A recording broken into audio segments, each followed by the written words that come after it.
Muy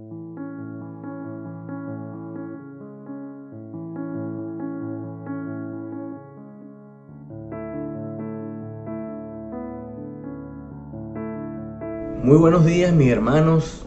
Qué bueno que el Señor nos haya permitido nuevamente poder vernos a través de este medio digital. Espero que el Señor les esté bendiciendo, les esté guardando, les esté haciendo prosperar cada vez más en sus caminos, mantener la salud espiritual de la que habíamos hablado y que Él quiere que mantengamos siempre y sigamos adelante hacia la meta. Mis hermanos, para mí es un gran honor nuevamente poder compartir la lectura de la palabra del Señor.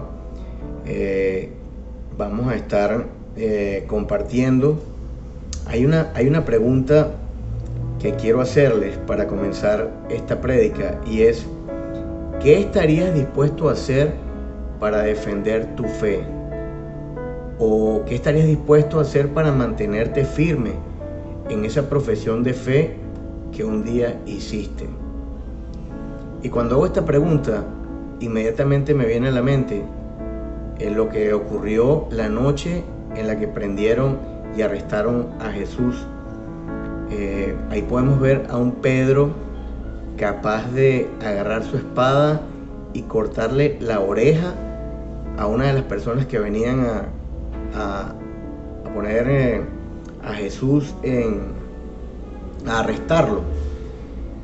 Posiblemente usted y yo digamos, nosotros no seríamos capaces de hacerle daño físicamente a una persona para defender nuestra fe. En ese momento Pedro estaba defendiendo a Jesús y a él no le importó actuar de ese modo. Fíjense que Jesús no está de acuerdo con lo que él hace. Jesús toca la oreja de aquel joven y lo sana en ese mismo instante. Horas más tarde podemos ver a ese mismo Pedro que estaba totalmente resteado, como decimos acá, por defender a Jesús, negándole 3 veces. Ya Jesús le había dicho: lo vas a hacer. Él le había dicho: no, jamás te negaré. Y sin embargo podemos verlo negando a nuestro Señor 3 veces. Y sabe una cosa, mis hermanos, nosotros no somos diferentes a Pedro. Nosotros también en ocasiones le hemos fallado a nuestro Señor, hemos fallado a nuestra fe, porque a veces podemos sentir miedo, podemos sentir temor al rechazo. No queremos hablar del Evangelio, no queremos compartir nuestra fe. E incluso podemos sentir vergüenza de hablar del Evangelio o de algún texto de la Biblia. Y entonces es allí, mis hermanos, donde caemos en ese mismo terreno, en ese terreno donde estamos negando al Señor. Antes de que continuemos la prédica, mis hermanos, quisiera pedirles que nos tomemos un tiempo para orar y poner este tiempo en las manos del Señor. Bendito Dios y Padre nuestro que estás en el cielo, santificado sea tu nombre. Gracias, Señor, por esta oportunidad que nos das de reunirnos de forma virtual, Señor, ante tu presencia. Y en esta hora, Padre, queremos pedirte que seas tú guiando esta palabra, que seas tú, Padre, dándonos un mensaje que pueda ser de provecho espiritual para nuestras vidas, que podamos escucharlo y no solamente oírlo, sino también bajarlo a nuestros corazones, tenerlo en nuestras mentes y aplicarlo cada día de una forma práctica en nuestras vidas, Señor, para tu gloria y para tu honra. Señor, gracias por este tiempo, Señor, gracias por las personas, mis hermanos que están viendo este video. Ponemos todo en tus manos, Padre, en el nombre del Señor Jesucristo. Amén. Quiero pedirles que me acompañen a leer en el Evangelio de Marcos, capítulo 8, versículo 34. Esto ocurrió inmediatamente después de que, antes de que ocurriera la historia que acabo de comentarles de Pedro, Pedro una vez le dice al Señor, cuando Jesús le dice que va a ser entregado y que está a punto de morir, pero le dice que no se deje atrapar, que no deje que lo maten. Y Jesús le dice: apártate de mí, Satanás. Inmediatamente después de esto es donde comienza el versículo 34. Dice: después Jesús llamó a sus discípulos y a la gente y les dijo: si ustedes quieren ser mis discípulos, tienen que olvidarse de hacer su propia voluntad. Les estoy leyendo, mis hermanos, en la versión TLA. Tienen que estar dispuestos a morir en una cruz y hacer lo que yo les diga. Porque si solo les preocupa salvar la vida, esto lo está diciendo por las palabras que acaba de decirle Pedro a él. Si solo les preocupa salvar la vida, la van a perder. Pero si deciden dar su vida por mí y por anunciar las buenas noticias, que es el mensaje de salvación, el Evangelio, entonces se salvarán. Continuamos en el 36. De nada sirve que una persona gane todo lo que quiera en el mundo si a fin de cuentas pierde su vida. Y no hay nada que una persona pueda dar para salvar su vida. Sabemos que la salvación es por gracia, no es por obra. Nada de lo que podamos hacer puede hacer que nos ganemos la salvación. La salvación es un regalo de Dios para nosotros, y ese regalo solo es posible a través de esa gracia divina que tiene Dios, que nos envió a su Hijo a pagar esa deuda que teníamos que pagar nosotros, y que Él la pagó, y que nosotros la aceptamos cuando recibimos al Señor en nuestras vidas, cuando aceptamos ese regalo que es la salvación, la vida eterna junto a nuestro buen Dios y a nuestro Señor Jesucristo. Y fíjense lo que dice aquí con respecto a las personas que nos avergonzamos, porque yo debo decir que durante mucho tiempo yo me avergonzaba de hablar del Evangelio. Es más, tenía una actitud como que si estaban hablando de la Biblia o estaban hablando de un tema cristiano o espiritual, yo prefería no identificarme como cristiano, porque yo decía, bueno, con el testimonio que yo tengo, que estaba muy mal en esa época, ¿para qué yo voy a decir que soy cristiano? Para que me señalen, para que me critiquen. Entonces prefería quedarme callado. En ese momento, mis hermanos, yo estaba negando al Señor. Entonces dice: delante de esta gente malvada que rechaza a Dios, no se avergüencen de mí ni de mis palabras.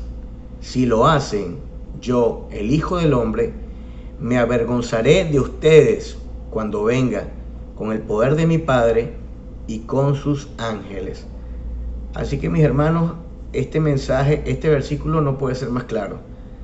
El Señor nos está diciendo: si ustedes se avergüenzan de mí, yo también me voy a avergonzar de ustedes. Entonces, ¿qué debemos hacer? Debemos recordar que Jesús, antes de su ascensión, nos dejó un mandato, nos dejó una comisión, que es predicar el Evangelio, ir por todo el mundo y predicar el Evangelio a toda criatura. Hermanos, el Evangelio podemos predicarlos de diferentes modos.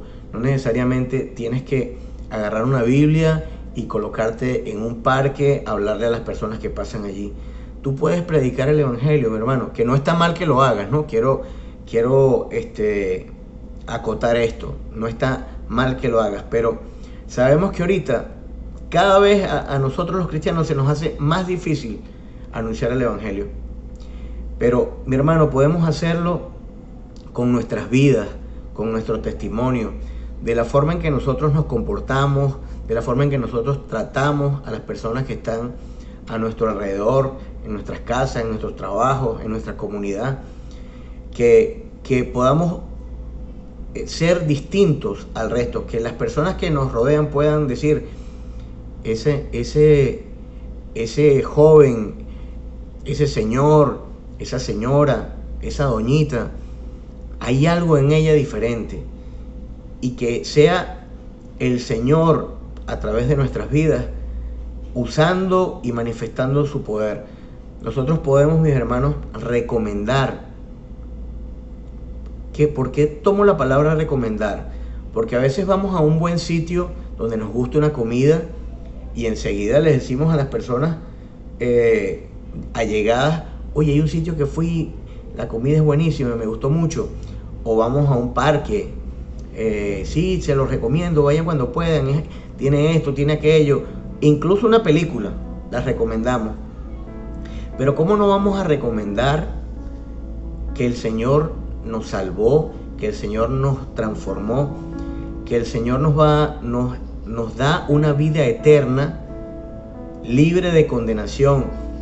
Mi hermano, es una recomendación que es tan importante que usted la haga, que yo la haga a nuestros familiares, a nuestros amigos, que no hacerla puede costarle la eternidad a un amigo, a un familiar, porque simplemente nunca les dijimos que hay dos eternidades, una con Cristo y una con Cristo en el cielo y una sin Cristo en el infierno, con Satanás y sus ángeles.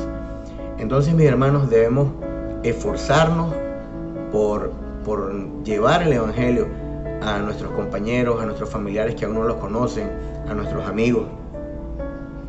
Podemos hablar del Señor con libertad, mis hermanos.